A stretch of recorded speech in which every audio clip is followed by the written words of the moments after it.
I don't understand. John, what's wrong? I'm studying for a math exam and I keep getting the wrong answers. It is this problem.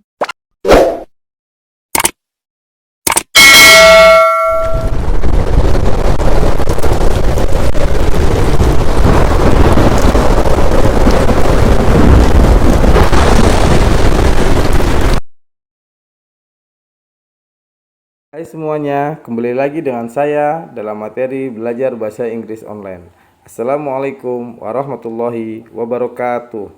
Terima kasih kepada kawan-kawan semua yang sudah setia berkunjung di channel saya dalam materi belajar bahasa Inggris. Dan terima kasih juga kepada kawan-kawan yang sudah subscribe, like, dan komen. Oke, materi yang selanjutnya kita akan membahas tentang kata kerja jika dilihat dari waktu dan peristiwa, di mana sebelumnya kita sudah membahas tentang fungsi-fungsi dari kata kerja. Baiklah, tense of verb itu sendiri adalah kata kerja yang menyatakan kondisi dan waktu suatu peristiwa. Jadi kita melihat kata kerja itu dari waktunya dan peristiwa. Seperti yang tertera di bagan bahwasanya komponen dari kata kerja jika dilihat dari waktu dan peristiwanya itu ada dua, yaitu adalah time dan event. Komponen time itu terbagi menjadi tiga. Yang pertama adalah present, di mana saya singkat dengan P besar dan R kecil, yang artinya adalah sekarang. Rumus dari present itu sendiri itu adalah AI atau BI. AI adalah additional infinitive dan BI adalah bare infinitive. Bagi kawan-kawan yang baru menonton video saya ini, maka diharapkan untuk menonton video-video yang sebelumnya, karena di situ ada pengertian tentang materi-materi yang ada pada saat ini. Kemudian komponen time yang kedua itu adalah past, yang saya singkat dengan P besar dan T kecil, artinya adalah lampau, di mana rumus dari kata kerja past itu sendiri ya adalah PT, P kecil dan T kecil. Kemudian komponen yang ketiga dari time itu adalah future, yang mana saya singkat dengan F besar. Nah, artinya itu adalah akan datang. Rumus dari future itu sendiri ialah modal plus bare infinitive. Modal itu ada dua, will, shall, dan would, should. Nah, future sendiri itu ada dua, present future dan past future. Present future yang saya singkat dengan P besar R kecil titik F besar, itu rumusnya adalah will, shall plus bare infinitive. Kemudian untuk yang past future itu rumusnya adalah would, should plus bare infinitive, dimana saya singkat past future itu dengan P besar S kecil titik F besar. Komponen yang kedua itu adalah event atau peristiwa. Komponen event ini dibagi menjadi empat. Yang pertama adalah simple, itu adalah S besar, continuous C besar, perfect P besar F kecil, perfect continuous itu adalah P besar F kecil titik C besar. Arti simple itu sendiri ialah kebiasaan, di mana dia tidak ada rumusnya. Kemudian continuous itu artinya adalah sedang berlangsung, di mana rumusnya be plus present participle atau pres PT. Kemudian perfect itu sendiri ialah sudah selesai, dengan rumusnya have plus past participle atau P besar P kecil. Nah, perfect continuous itu artinya adalah sedang berlangsung dan berdurasi, dengan rumusnya have plus been plus present participle atau pres PT. Nah, kawan-kawan bisa lihat sendiri di tense of verb ini, rumus untuk active voice-nya itu ada 16. Dimana kawan-kawan mungkin sudah banyak mengetahui tentang rumus active voice ini, dan diharapkan kepada kawan-kawan yang belum mengetahuinya dapat belajar dari rumus yang saya berikan ini. Nah, di dalam rumus active voice itu ada dua, seperti halnya tense of verb itu dibagi menjadi dua, time dan event. Time di sini kawan-kawan bisa lihat bahwasanya time itu yang berwarna biru tulisannya, dan event adalah yang berwarna hijau. Kawan-kawan bisa lihat bahwasanya time itu ada present, ada past, ada future, ada past future. seperti yang sudah kita lihat sebelumnya. Nah, kemudian di event itu ada 4. Ada simple, ada continuous, ada perfect continuous. Bahwasanya rumusnya pun sudah saya terapkan di dalam slide ini. Baiklah, kita akan belajar untuk mengalihkan antara event dan time. Jadi kawan-kawan hanya menghafalkan rumus dasarnya saja dari time dan dari event. Misalnya time, kawan-kawan hanya butuh menghafalkan present, AI atau BI. Past itu ada P, ada T. F, future itu adalah will solve dan BI. Past future itu adalah will should plus BI. Nah, ini nanti kita akan kalikan dengan simple, continuous, perfect, dan perfect continuous. Baiklah, nomor 1, kalian bisa lihat yang nomor 1 itu adalah perkalian antara simple present, dimana kita dalam penulisannya terlebih dahulu kita menuliskan eventnya baru timenya, artinya S besar titik P besar R kecil, simple present, dimana rumus present itu adalah AI BI, dan sedangkan simple itu tidak ada rumusnya. Jadi langsung kita tuliskan bahwasanya rumus simple present itu adalah AI BI untuk kata kerjanya. Kemudian di nomor yang kedua, ketiga, dan keempat itu sama, karena di simple itu tidak ada rumusnya, sehingga rumus yang tertera di time, present, past, future, dan past future itu silakan ditulis di sebelahnya saja. Jadi simple present, simple past, simple future, dan simple past future itu sama dengan rumus dasar dari time. Nah, kemudian berlanjut ke nomor 5 itu adalah present continuous. Dari nomor 5 sampai dengan nomor 16 dalam penulisannya antara time dan event terlebih dahulu kita tuliskan timenya present continuous. Sama halnya dengan yang nomor 16. Misalnya kita tuliskan terlebih dahulu past future perfect continuous.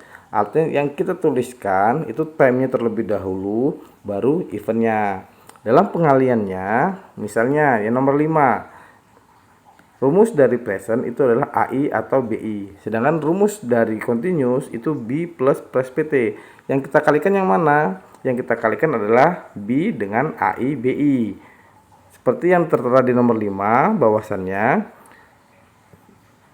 bentuk B itu AI BI-nya adalah is MR. Ini yang berwarna pink. Nah, tulisan yang berwarna pink ini adalah hasil perkalian dari B dan AI BI ditambah pres PT. Nah, pres PT di sini ini berwarna putih. Seharusnya, mohon maaf, ini seharusnya berwarna merah karena pres PT present participle langsung turun. Jadi dia tidak dikalikan. Yang dikalikan hanya depannya saja, B-nya saja. Oke, mungkin kita lanjut contoh yang ke contoh di nomor mohon maaf, kita lanjut yang ke nomor 6. Itu yang kita kalikan adalah B dengan PT-nya. PT ini adalah bentuk pas. Artinya bentuk pas dari B itu adalah was dan were plus pres PT. Nah, pres PT-nya ini dia berwarna merah karena dia tidak dikalikan. Mungkin kita beralih ke nomor 11. Kalian bisa lihat di nomor 11 itu adalah future perfect. Penulisannya kalian sudah lihat, terlebih dahulu time-nya kemudian event-nya. Nah, di future perfect ini yang kita kalikan itu adalah have dengan BI-nya. Jadi will solve tetap dia berwarna hitam karena dia tidak dikalikan. Nah, yang pink ini hasil perkaliannya yaitu have BI. Jadi bentuk berinfinitif dari have apa? Bentuk berinfinitif dari have adalah have. Artinya will solve plus have plus past participle. Jadi yang dikalikan hanya have-nya saja. Past participle-nya hanya tinggal turun. Mungkin kita berlanjut ke nomor yang ke-13. Nah, di nomor 13 kita lihat contoh dasarnya dari perfect continuous dari event itu adalah have plus been plus present participle. Di mana contoh present itu sendiri ialah AI atau BI. Have, bentuk AI BI-nya apa aja sih? Adalah have dan has. Hanya tinggal kita tuliskan have dan has. Ditambah been dan present participle yang hanya tinggal kita turunkan saja. Jadi have atau has plus been plus present participle. Nah, Mister itu gimana tuh untuk menentukan kata kerja ini AI atau BI? Nah, kalau untuk penentuan kata kerja additional infinitive atau bar infinitive itu kita lihat nanti dari subjeknya. Dan itu nanti akan saya paparkan di video saya yang lainnya untuk menunjukkan bagaimana sih subjek ini mendapatkan kata kerja yang AI atau BI. Nanti akan saya berikan juga rumusnya. Nah, mungkin untuk rumus active voice kawan-kawan sudah bisa lihat sendiri dan kawan-kawan bisa pelajari di bagian ini. Kita lanjut ke rumus passive voice. Nah, rumus passive voice itu adalah rumus dasarnya be plus past participle. Dimana kawan-kawan bisa lihat wait time-nya di sini tetap rumusnya AI BI past PT future will shall plus BI past future itu adalah would should plus BI. Nah, sedangkan di event ini berbeda, tidak seperti yang tadi. Di rumus active voice simple itu tidak ada rumusnya. Sedangkan di passive voice itu di event simple itu ada rumusnya be plus past participle. Baiklah. Di rumus passive voice ini jadi rumus dasar passive voice be plus past participle itu kita kalikan terlebih dahulu di rumus dasar event. Di mana sih rumus dasar event? Nah, rumus dasar event itu yang ada di atas ini tadi. Simple adalah tidak ada rumus, continuous be plus plus PT. Kemudian perfect itu have plus PP. Perfect continuous di dalam passive voice itu tidak ada. Artinya kita kalikan terlebih dahulu be plus past participle kita kalikan dengan yang tidak rumus di simple, berarti hanya tinggal kita tuliskan saja. Nah, kemudian untuk yang continuous itu be plus past participle kita kalikan dengan be plus plus pt. Apa nih yang kita kalikan? Yang kita kalikan berarti present participle-nya dengan be-nya. Be-nya siapa? Be-nya passive voice. Artinya be bentuk present participle dari be apa? Being. Nah, be-nya langsung kita tuliskan nih. Be. Nah, ini be yang di continuous be ditambah being ditambah past participle. Past participle-nya tinggal turun saja yang dari rumus passive voice. Begitupun dengan perfect. Rumus dasar perfect apa? Have plus past participle. Nah, bisa kita lihat rumus perfectnya adalah have plus past participle. Sedangkan rumus passive voice-nya itu adalah be plus past participle. Nah, be ini kita kalikan dengan past participle. Jadi bentuk past participle dari be apa sih? Been. Berarti kita hanya tinggal menulis have plus been plus past participle. Baiklah, untuk perkaliannya pada dasarnya sama antara active voice dan passive voice. Kalian bisa lihat sendiri. Mungkin saya hanya memberikan beberapa contoh aja. Selanjutnya kalian bisa pelajari sendiri. Nah, di nomor 1 itu adalah bentuk presentnya adalah AI BI dan di simple itu B plus PP. Artinya rumus untuk simple present itu apa sih? Rumus untuk simple present itu adalah B bentuk AI BI dari B apa? Is MR plus past participle. Artinya hanya tinggal kalikan saja seperti yang rumus active voice. Mungkin untuk yang selanjutnya di yang nomor 9, kalian bisa lihat di nomor 9 itu pengalian antara future dan perfect. Future perfect. Will shall tetap kita tulis will shall. Yang kita kalikan itu adalah have dengan BI. Nah, bentuk verb infinitive dari have apa? Ya have. Ini berwarna pink. Di nomor 9 yang berwarna pink. Nah, ini hasil perkaliannya have. Sedangkan been dan past participle hanya tinggal kita turunkan saja. Dia berwarna merah. Nah, di rumus passive voice ini hanya ada 10 rumus. Jadi untuk yang saya silang berwarna hitam ini berarti tidak berlaku dan tidak ada rumusnya. Nah, kawan-kawan bisa mempelajari sendiri untuk rumus active voice dan passive voice-nya. Dan ini memang harus dihafal. Akan tetapi kawan-kawan akan lebih mudah untuk menghafalnya.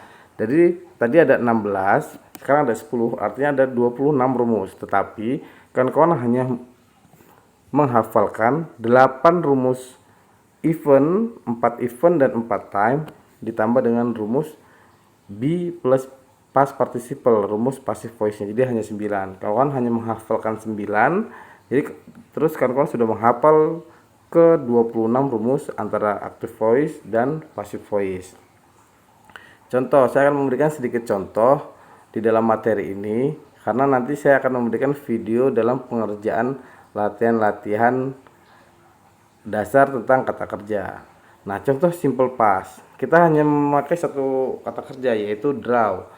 Draw ini adalah bentuk verb infinitive. Bentuk additional infinitive-nya yaitu draws. Jadi draw plus s. Nah, untuk bentuk pasnya karena draw ini adalah irregular verb, dia menjadi draw. draw. Nah, untuk bentuk past participle-nya dia drown. Jadi draw, drown.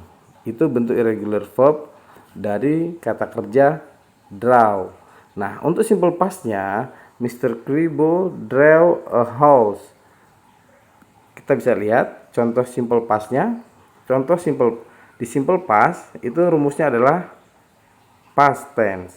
Jadi kata kerja past. Kata kerja past itu apa? Kata kerja yang mendapat tambahan d atau ed untuk yang regular verbnya. Kita lihat ini nomor 2 ini.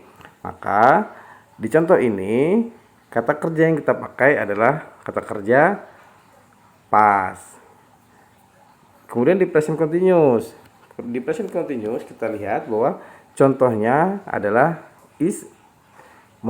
rumusnya adalah is mr plus present participle. Dalam contoh ini, maka Mr. Kribo is drawing a house. Kita lihat di sini is mr plus present participle. Dikarenakan subjeknya adalah Mr. Kribo, maka di antara is mr ini yang kita pakai adalah is.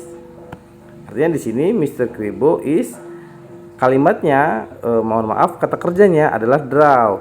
Karena dia present participle sehingga dia mendapat tambahan ing, artinya drawing. Mr. Kribo is drawing a house. Untuk simple present itu rumusnya itu adalah AIBI. Di nomor 1 kalian bisa lihat rumusnya adalah AIBI. Maka untuk draw itu adalah draws. Jadi Mr. Kribo draws a house. Nah, dia mendapat tambahan s, kata kerja yang mendapat tambahan s atau es. Draw, drown, draws. Di future perfect itu bisa kita lihat di sini rumusnya will, shall plus have plus pp. Maka untuk draw kita lihat untuk draw dia jadi bentuk past participle drown. Drown. Nah, begitulah. Karena kita ini belajar bahasa tulis, artinya kita tidak belajar pengucapan dan segala macamnya. Karena mohon maaf pengucapan saya agak sedikit kacau. Jadi di future perfect itu adalah Mr. Kribo will have drawn a house. Di sini kita bisa lihat will shall-nya kita memakai will, sama untuk will dan shall di mana aja yang ingin kita pakai. Karena terbiasa saya memakai yang will, jadi saya memakai yang will have-nya tetap. Draw ini itu adalah kata kerjanya. Sama halnya dengan present perfect continuous. Mr. Kribo has been drawing a house. Jadi has-nya di sini di rumusnya itu adalah have been plus present participle. Akan tetapi di sini kenapa kok has? Karena subjeknya adalah Mr. Kribo. Jadi dia harus menggunakan bentuk additional infinitive dari have, yaitu has. Mr. Kribo has been drawing a house. Oke kawan-kawan, mungkin materi kita kali ini cukup sampai di sini. Nanti jika ada yang kurang paham silakan komen, dan kita akan berlanjut ke materi selanjutnya, itu mungkin sedikit latihan. Kita akan membahas tentang latihan-latihan tentang tense dan fungsi kata kerja dan beberapa yang lainnya. Oke, terima kasih. Wassalamualaikum warahmatullahi wabarakatuh.